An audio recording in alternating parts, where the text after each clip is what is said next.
Hello everyone, welcome back to my YouTube channel be a student. So I hope you are healthy and studying well. तो पिछली videos में जो है तो हमने सोशलिज्म का जो है तो इसके फीचर्स के बारे में पढ़ लिया था और इसकी जो भी गोल थे, इसकी जो भी मीनिंग एंड डेफिनेशन थी, वो सारी चीज़ें जो है तो हमने कंप्लीट कर ली थी।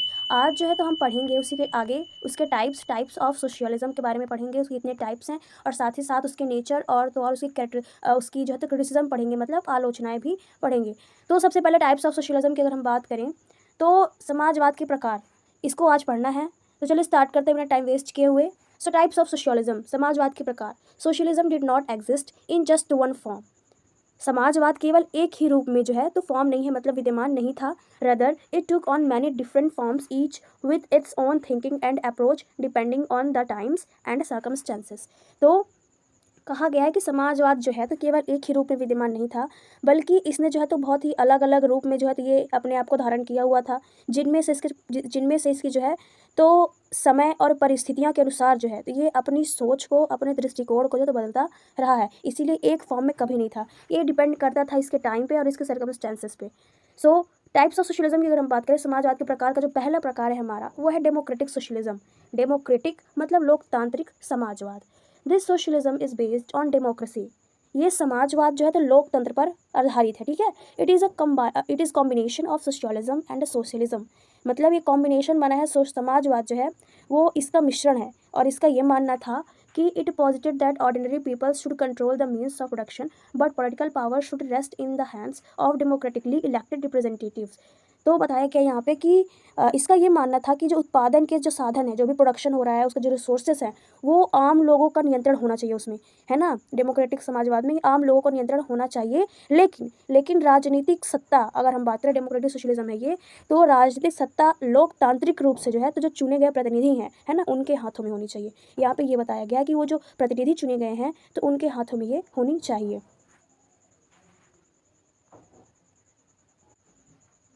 It It advocated achieving socialism through peace, constitutions, and elections rather than violence or rebellion. It can also be called moderate socialism.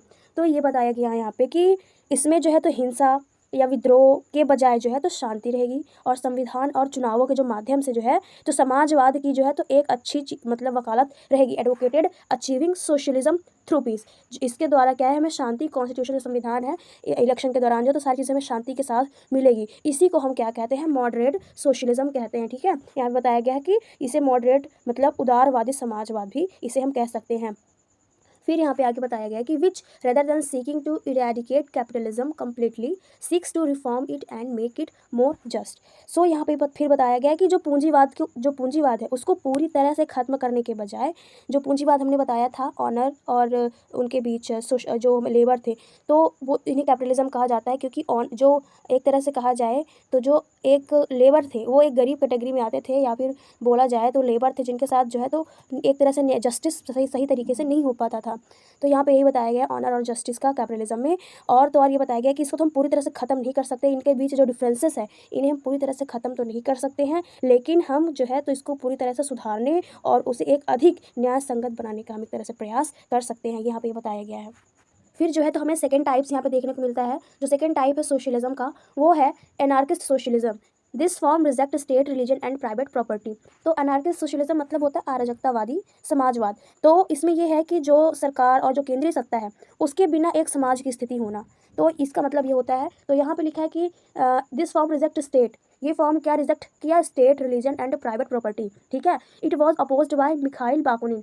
He believed that the means of production should be collectively owned and that workers should receive wages according to their contribution. कहने का मतलब ये था कि ये जो anarchist socialism है इसमें राज, धर्म और जो स्वतंत्रता है निजी, उसको ये अस्वीकार करता है जो भी है। और जो है तो मिखाइल जो बाकुनिन है इन्होंने इसका विरोध किया और उनका ये मानना था कि जो उत्पादन हो रहे हैं, जो प्रोडक्शन हो रहे हैं, उसमें जो एक तरह से बोला जाए तो जो श्रमिक है वो जितना अपना योगदान दे रहे हैं उनके अनुसार उनको वेजेस मतलब कि उनको वेतन मिलना चाहिए। मिखाइल बाकुनिन का ये मानना था। और उन्होंने ये भी सोचा था कि जो सामूहिक स्वामित्व होना चाहिए, इसमें सामूहिक मतलब कहा जाए तो कलेक्टिवली ओन्ड, सामूहिक स्वामित्व मतलब कि एक तरह से उनका योगदान हो, जो इसमें जो इसमें योगदान दिया है उनका बराबर का जो है तो इसमें हक हो और उनके अनुसार जो है तो उनके योगदान के अनुसार उनको वेतन बिल्कुल मिलना चाहिए। और तो और ये विचार जो है this idea was completely different from Marxist socialism. और तो और ये विचार मार्क्सवादी जो समाजवाद है उससे बिल्कुल भी अलग, मतलब उससे बिल्कुल अलग था। और तो और which believed that the state was necessary to manage production, मतलब जो उत्पादन के जो प्रबंधन के लिए राज्य को एक आवश्यक मानता था, है ना। मार्क्सिस्ट सोशलिज्म में ये था कि जो भरोसा करता था किस पे, जो समाजवाद जो मार्क्सिज्म था वो उत्पादन के जो प्रबंधन थे, जो उत्पाद करते, जो प्रोडक्शन करते थे, उसके जो मैनेजमेंट के लोग थे उनको ये चीज़ दे दी गई थी कि वो अपने अनुसार जो है तो श्रमिकों को देंगे वेतन, है ना। लेकिन इसमें जो है ये बताया गया है कि जो जितना योगदान दिया है उसके अनुसार उसको उतना चीज़ें मिलनी चाहिए और एक सामूहिक स्वामित्व होना चाहिए ताकि सब मिलकर इक्वली बांट सके। फिर थर्ड हमें देखने को मिलता है यूटोपियन सोशलिज्म। यूटोपियन सोशलिज्म, इसको देखें तो this idea was developed by Saint Simon, Fourier and Robert Owen.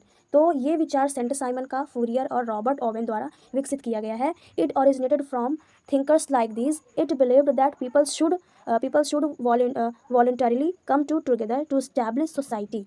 तो ये बताया गया यहाँ पे कि इसकी जो उत्पत्ति है ये ऐसे विचारकों से हुई है। It is originated from thinkers like this. तो ऐसे विचारकों से हुई है जिनका ये मानना था कि समाज की स्थापना के लिए लोगों को अपने से मतलब स्वेच्छा, मतलब अपने आप से जो है तो अपने इच्छा अनुसार जो है तो एकजुट होना चाहिए। और तो और यहाँ फिर बताया गया है कि it emphasised morality and mutual cooperation rather than class conflict का मतलब ये कि एक तरह से वर्ग नहीं होना चाहिए, वर्ग संघर्ष के बजाय जो है तो मोरल होना चाहिए, नैतिकता होनी चाहिए और म्यूचुअल कॉपरेशन होनी चाहिए, है ना। क्लास कॉन्फ्लिक्ट नहीं होना चाहिए, जैसे कि क्लास बेसिस सारी चीज़ें ना हो, जैसे मिडिल क्लास, है ना, ऐसा एवरेज क्लास, अपर क्लास, ऐसा ना हो। This thinking believed that humans could set aside their personal interest and work for the collective good. और तो और ये जो सोच, इसका मानना था कि मनुष्य अपने जो इंसान है वो अपने निजी हितों को देख करके एक सामूहिक भलाई के लिए जो है तो काम करे, है ना। सिर्फ अपना बस ना देखे, लोगों को भी देख के जो है तो चले, साथ साथ चले, है ना। यहाँ पे ये यूटोपियन सोशलिज्म में यही बताया गया है कि अपने आप को बस ना देखे, सबको साथ में लेके अच्छी चीज़ों पर चले। फिर जो है तो हमें यहाँ पे चौथा टाइप्स देखने को मिलता है। चौथा हमारा है रिवॉल्यूशनरी सोशलिज्म, मतलब क्रांतिकारी समाजवाद। It believed that as long as capitalism exist, मतलब ये कि इसका ये मानना था कि जब तक कैपिटलिज्म है ना, जब तक कि पूंजीवाद मौजूद है तब तक जो है true socialism can not be achieve, तब तक जो है तो सच्चा समाजवाद जो है तो हासिल नहीं किया जा सकता, है ना। तो रिवॉल्यूशनरी मतलब क्रांतिकारी समाजवाद से हमें यही पता चल रहा है कि अगर जो चीज़ें नहीं बदल रही हैं तो हमें उसके लिए क्रांति करनी पड़ेगी। So therefore revolution is necessary, इसीलिए क्रांति बहुत ही ज़रूरी है। This calls for organizing the working class to directly seize the means of production and run them through a centralized structure. तो ये भी बताया गया यहाँ पे कि इसीलिए क्रांति करना बहुत ज़रूरी है, क्योंकि जो चीज़ हम हटाना चाहते हैं अगर वो नहीं हट रही है तो हमें सच्चा समाजवाद हासिल नहीं हो पाएगा। इसीलिए क्रांति करना ज़रूरी है और इसके लिए मजदूर जो वर्ग है उनको संगठित करना होगा और उन वो जो उत्पादन कर रहे हैं, जो प्रोडक्शन कर रहे हैं, है ना, उन पर सीधा कब्जा करना होगा। उन्हें एक केंद्रीकृत, एक तरह से बोला जाए तो सेंट्रलाइज्ड, मतलब एक तरह से केंद्रीकृत ढांचे के जरिए चलाना होगा, है ना। अपने हित के लिए एक तरह से बोला जाए तो लड़ना होगा। फिर यहाँ पे फिफ्थ हमें देखने को मिलता है, जो फिफ्थ पार्ट है वो है लाइबर्टेरियन सोशलिज्म, है ना। लाइबर्टेरियन सोशलिज्म मतलब स्वतंत्रतावादी समाजवाद। It believes that humans are free by nature. ये मानता है कि मनुष्य का जो स्वभाव है तो वो क्या है, वो स्वतंत्र है, मनुष्य का जो नेचर है वो स्वतंत्र है। इट मेक सेंस, और ये सही बात भी है। It capitalism were abolished people would willingly adopt a social system because it would satisfy their need.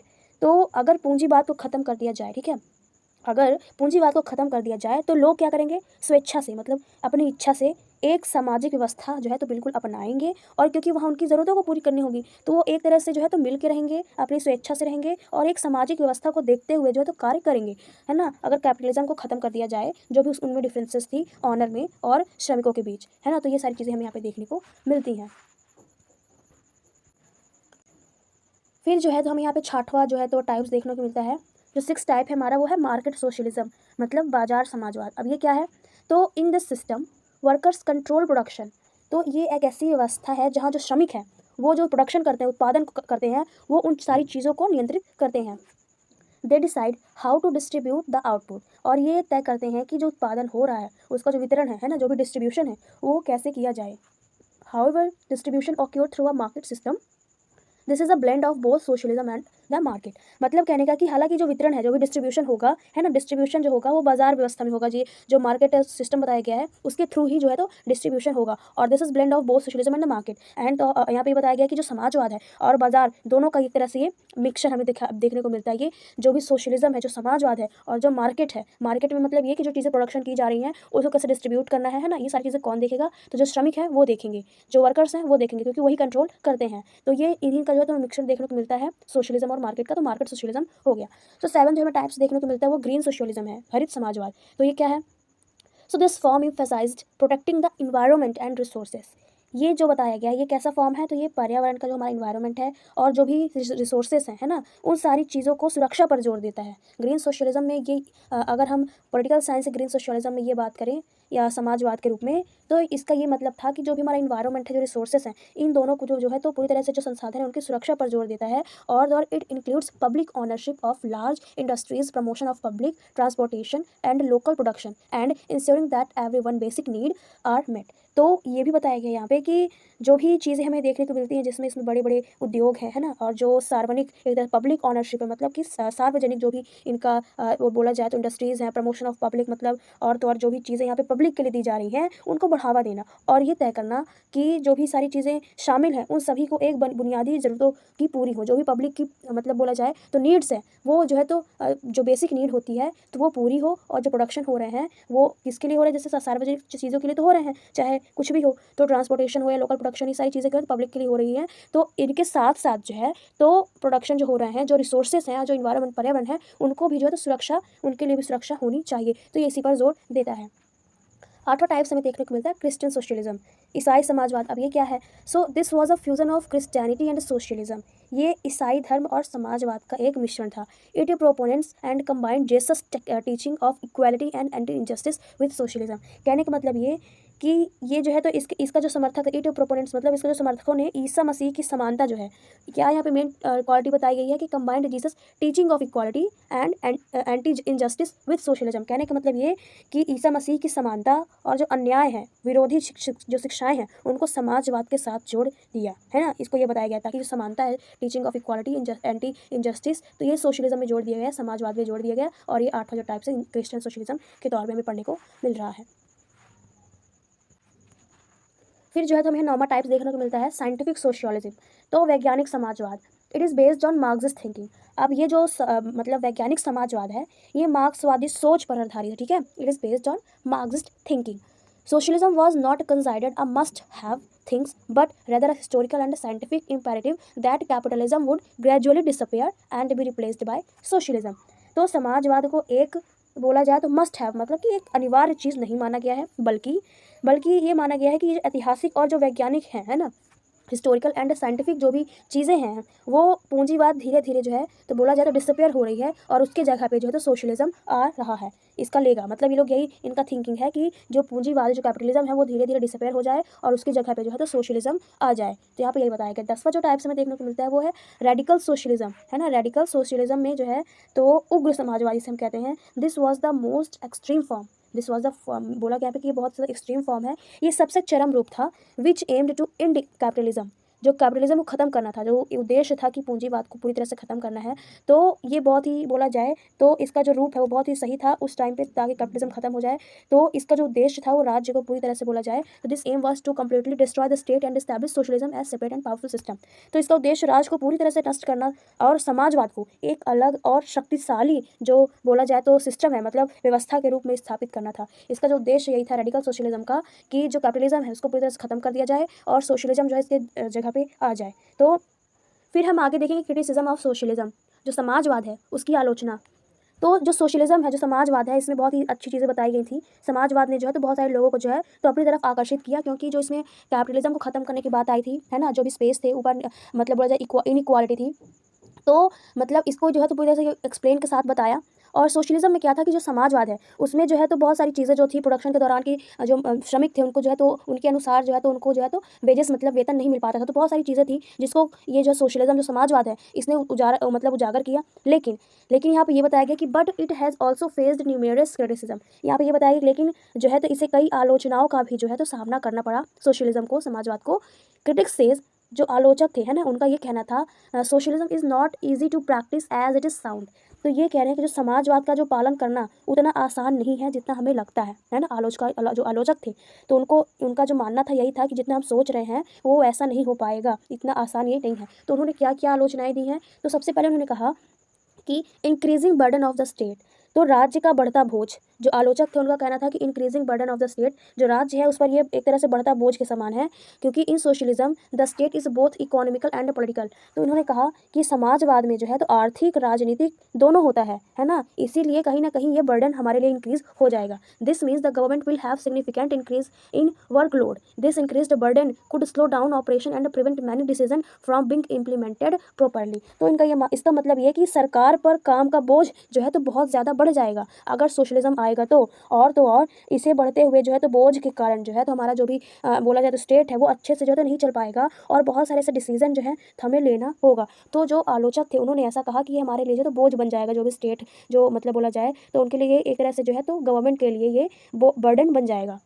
और सेकंड इन्होंने कहा कि लैक ऑफ प्रोडक्शन, उत्पादन की कमी। इन्होंने आलोचकों ने कहा कि ये जो है तो उत्पादन की कमी का भी एक रीज़न बन जाएगा। If all resources are concentrated in the hand of the state and individual receive no personal benefit, their willingness to work diminishes without motivation, production will gradually decline. तो उन्होंने ये भी कहा कि अगर सभी जो रिसोर्सेज हैं वो राज्य के हाथों में जो है तो केंद्रित हो जाएंगे और व्यक्तियों को कोई व्यक्तिगत लाभ ना मिले तो उनकी काम करने की इच्छा कम हो जाती है। कहने का मतलब ये कि अगर हम जो मान लीजिए जो काम कर रहे हैं, जो कार्य कर रहे हैं, अगर हम जो है तो उनको वेतन के तौर पे अगर हम वेतन नहीं देंगे तो उनके अंदर काम करने का मोटिवेशन नहीं आएगा। उनको ऐसा आलोचकों ने ऐसा कहा। और तो उन्होंने कहा कि इनकी जो काम करने की इच्छा खत्म हो जाएगी और प्रेरणा के बिना, विदाउट मोटिवेशन जो है तो प्रोडक्शन विल ग्रेजुअली डिक्लाइन, और प्रेरणा के बिना उत्पादन धीरे धीरे कम होता जाएगा। तो ये जो आलोचक थे उनका यही मानना था कि अगर अगर जो है तो अगर जो भी श्रमिक हैं वो अगर खुद से है जो है तो सारी चीज़ें करने लगेंगे तो उनके अंदर जो है तो वो चीज़ें नहीं आएंगी, मोटिवेशन नहीं आएगा काम करने के लिए, उनकी इच्छा नहीं होगी काम करने के लिए अगर वो खुद से सब चीज़ें डिसाइड करने लगेंगे। तो इसीलिए गवर्नमेंट का होना बहुत ज़रूरी है, और ताकि जो है तो वो उनको दे सके, ताकि उनके अंदर मोटिवेशन आए और वो काम करें, जिसकी वजह से जो है तो प्रोडक्शन और इंक्रीज़ होगा, वरना डिक्लाइन हो जाएगा। तो ये सारी चीज़ें हमें यहाँ देखने को मिलती हैं। फिर जो है तो हमें तीसरा देखने को मिलता है यहाँ पे जो भी आलोचक हैं उन्होंने तीसरी आलोचना की है समाजवाद की कि कंप्लीट इक्वालिटी इज़ इम्पॉसिबल। तो जो आलोचक थे उन्होंने कहा कि पूर्ण समानता असंभव है, complete equality impossible. Socialism want to give equality to all, but nature has created all humans differently, some are smart, some are weak, some are hard working, some are lazy, therefore establishing complete equality is simply not possible. तो जो भी आलोचक थे, है ना, जो भी आलोचक थे उन्होंने कहा कि प्रकृति ने सभी मनुष्यों को जो है तो बहुत अलग अलग बनाया है, कुछ बुद्धिमान हैं, कुछ कमज़ोर हैं, कुछ मेहनती हैं, कुछ आलसी हैं, इसीलिए सभी को जो है तो समानता स्थापित करना ये बहुत ही असंभव सा लगता है। इन्होंने ऐसा कहा कि आलोचकों ने ऐसा बोला। चौथी अगर हम बात करें तो इन्होंने आलोचना दी है समाजवाद की कि वर्कर्स आर नॉट एवरीथिंग, मतलब कहने का कि श्रमिक जो है तो सब कुछ नहीं है।